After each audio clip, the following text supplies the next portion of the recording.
الحمد للہ رب العالمین والصلاة والسلام علی رسولہ الکریم اما بعد فاعوذ باللہ من الشیطان الرجیم بسم اللہ الرحمن الرحیم یا ایہا الناس انا خلقناکم من ذکر وانثى وجعلناکم شعوبا وقبائل لتعارفوا ان اکرمکم عند اللہ اتقاکم آمنت باللہ صدق اللہ العظیم۔ اس آیت کریمہ میں اللہ رب العزت نے پوری انسانیت کا بڑا عجیب منشور بیان فرمایا ہے۔ فرمایا اے لوگو، ہم نے تم سب کو ایک مرد اور ایک عورت سے پیدا کیا، یعنی حضرت آدم علیہ نبینا علیہ السلام اور حضرت حوا پر جا کر ختم ہو جاتا ہے۔ تم سب کے باپ ایک ہے، حضرت آدم علیہ السلام، اور تم سب کی ماں ایک ہے، حضرت حوا علیہ السلام۔ جب انسانوں کے باپ ایک، انسانوں کے ماں ایک، تو کسی دوسرے پر فضیلت حاصل نہیں ہے کسی شخص کو۔ پھر ایک اعتراض پیدا ہوتا ہے کہ تمام کے تمام انسان ایک باپ اور ایک ماں سے ہے، تو پھر مختلف خاندان، مختلف قبیلے کیوں اللہ نے بنایا؟ کہ یہ فلاں شخص فلاں قبیلے کا ہے، فلاں شخص فلاں خاندان کا ہے، فلاں شخص فلاں شہر کا ہے، فلاں شخص فلاں زبان کہا کرتا ہے، فلاں شخص فلاں نسل کا ہے۔ تو اللہ نے جواب میں ارشاد فرمایا لِتَعَارَفُوا، یعنی الگ الگ خاندان قبیلے اس لیے بنائے تاکہ تم ایک دوسرے کو پہچان سکو۔ اگر تمام کے تمام انسان ایک ہی زبان بولتے، ایک ہی شہر میں رہتے، ایک ہی نسل کے رہتے، ایک ہی خاندان کے رہتے، تو ایک دوسرے کو پہچاننا مشکل ہو جاتا۔ اس وجہ سے اللہ نے الگ خاندان، الگ قبیلے، الگ زبان تمام کے تمام لوگوں کے لیے بنایا۔ اسے آپ یوں ایک مثال سے سمجھیے کہ تین شخص ہے اور تینوں کا نام عبداللہ ہے۔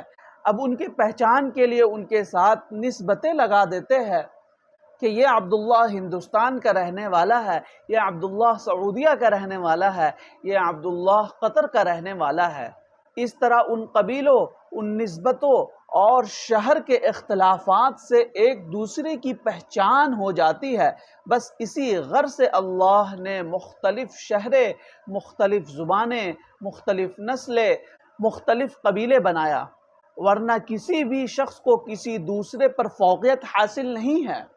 لیکن ہاں، صرف ایک چیز کی وجہ سے ایک کو دوسرے پر فوقیت حاصل ہو سکتی ہے، اور وہ تقویٰ ہے۔ جس شخص کے اندر تقویٰ زیادہ ہوگا، اللہ کے نزدیک سب سے زیادہ معزز مکرم ہوگا، چاہے وہ نچلے خاندان سے تعلق رکھنے والا کیوں نہ ہو، لیکن اللہ تبارک و تعالیٰ کے نزدیک اس کی حیثیت، اس کا وقار بہت اونچا ہوگا۔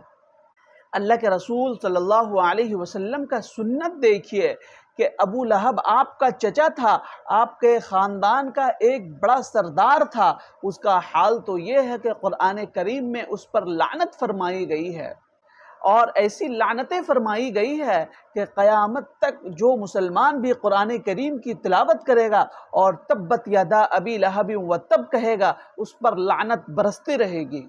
بدر کے میدان میں اپنے چچا اور تائیوں کے ساتھ جنگ ہو رہی ہے، ان کے خلاف ترواریں اٹھائی جا رہی ہے۔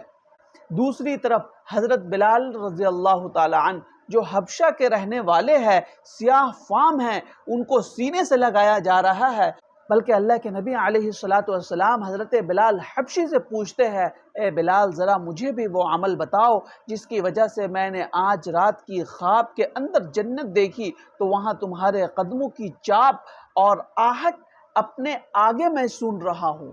یہ سوال بلال حبشی سے پوچھا جا رہا ہے، جو سیاہ فام ہیں اور حبشہ کے رہنے والے ہیں، جن کو سارے عرب کے لوگ حقارت کی نظر سے دیکھتے ہیں۔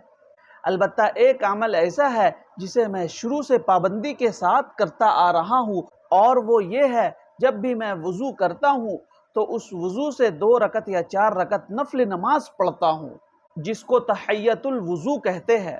اللہ کے نبی علیہ السلام نے یہ جواب سن کر آپ نے اس بات کی تصدیق فرمائی، شاید یہی بات ہوگی جس کی وجہ سے اللہ نے تمہیں اتنا بڑا مقام عطا فرمایا۔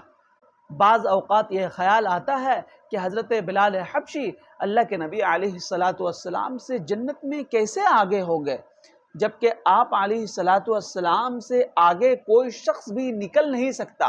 علماء اکرام نے فرمایا در حقیقت اس کی وجہ یہ ہے کہ حضرت بلال آگے اس لیے نہیں تھے کہ ان کا درجہ حضور سے بڑھا ہوا تھا، بلکہ دنیا میں حضرت بلال حبشی کا معمول یہ تھا کہ آپ علیہ السلام جب بھی سفر میں جایا کرتے تھے تو حضرت بلال آپ سے آگے ہوا کرتے تھے راستہ دکھانے کی غرض سے، اور حضرت بلال کے ہاتھ میں ایک چھڑی ہوا کرتی تھی۔ اگر راستے میں کوئی پتھر آتا تو آپ اس کو ہٹاتے، اگر کوئی رکاوٹ آتی تو آپ اسے دور کرنے کی کوشش کرتے، سامنے سے آنے والوں پر آپ نظریں رکھا کرتے تھے، کہیں ایسا نہ ہو کہ سامنے سے کوئی دشمن آ جائے اور دشمن آپ کو تکلیف پہنچائے۔ حضرت بلال حبشی کا یہ معمول تھا کہ وہ آپ کے آگے آگے چلتے، اس لیے اللہ نے جنت میں بھی وہی منظر دکھایا۔ تم ہمارے حبیب کی دنیا میں اس طرح حفاظت کیا کرتے تھے، جنت میں بھی تم ہی آگے رہو۔ اس لیے آپ علیہ السلام نے جنت میں اپنے سے آگے حضرت بلال حبشی رضی اللہ تعالی عنہ کے قدموں کی چاپ سنائی دی۔ یہ مقام اس شخص نے پایا جس کو غلام کہا جاتا تھا، سیاہ فام اور حقیر سمجھا جاتا تھا، نسل اور خاندان کے اعتبار سے نیچا سمجھا جاتا تھا، جن کی کوئی حیثیت نہیں سمجھی جاتی تھی، جن کی کوئی وقعت نہیں سمجھی جاتی تھی۔ اس کے مقابلے میں ابو لہب پر قرآن کریم کی آیت نازل ہوئی، تبت یدا ابی لہب وتب۔ اسی طریقہ سے روم کے رہنے والے حضرت صہیب رضی اللہ تعالی عنہ تشریف لاتے ہیں اور اپنا بڑا اونچا مقام پاتے ہیں۔ اسی طرح ایران کے رہنے والے حضرت سلمان فارسی رضی اللہ تعالی عنہ تشریف لاتے ہیں اور اتنا اونچا مقام پاتے ہیں جن کے بارے میں اللہ کے نبی علیہ السلام نے ارشاد فرمایا، سلمان فارسی ہمارے گھر والوں میں شامل ہے۔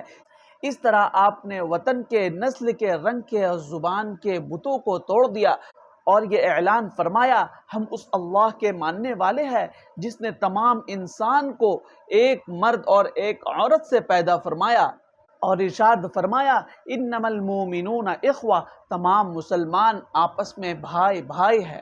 بہرحال اللہ کے نبی علیہ السلام نے اس حدیث شریف سے سب سے پہلے یہ اصول بتلایا کہ ہر مسلمان دوسرے مسلمان کا بھائی ہے، خواہ کوئی بھی زبان بولتا ہو، کسی بھی خاندان سے تعلق رکھتا ہو، کسی بھی قبیلہ سے تعلق رکھتا ہو، کسی بھی قوم سے تعلق رکھتا ہو، جہاں کہیں کا بھی رہنے والا ہو، تمام مسلمان آپس میں بھائی بھائی ہے۔ اس لیے کسی کے ساتھ کوئی بھید بھاؤ نہیں ہونا چاہیے، لہذا اس کے ساتھ بھائی جیسا معاملہ کرو، اور یہ نہ سوچو چونکہ یہ دوسرے نسل کا ہے، دوسرے قوم کا ہے، دوسرے وطن کا ہے، دوسرے قبیلے کا ہے، دوسرے خاندان کا ہے، لہذا یہ میرا نہیں ہے، میرا تو وہ ہے جو میرے وطن میں پیدا ہوا ہو۔ یہ تصور ذہن سے نکالو اور ہر مسلمان کو اپنا بھائی سمجھو۔ اس لیے ہمیں ہر شخص کے ساتھ بھائی والا معاملہ کرنا ہے۔ اللہ تعالی ہمیں عمل کی توفیق عطا فرمائے۔ وما توفیق الا باللہ۔